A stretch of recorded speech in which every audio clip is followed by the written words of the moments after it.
আমলার টাস্কে হয়তো সবাই যায়, অন্তত এত গাড়ি আপনারা অন্তত ফলোই করেন নাই। এত গাড়ি আপনারা দেখতে পাচ্ছেন, কত গাড়ি, চারটে লোক যাওয়া আসা করে, অনেক লোক এক বেলে মনে করেন ইয়ের মতন।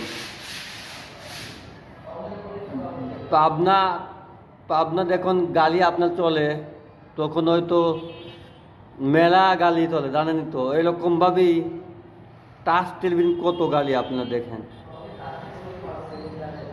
টাচটে পরীক্ষা হচ্ছে আপনি ইন্টালে, আপনার সবাই জানেনই। এই জন্য কত গাড়ি, চলতি গাড়ি কত, এই দেখেন, আপনারাই দেখেন। আপনাদের দেখানোর জন্য আমি এই জায়গা থেকে ভিডিও করতেছি। আপনারা যারা চার্জে ভর্তি হবেন, তাহলে আশা করি আমার সাথে যোগাযোগ করতে পারেন।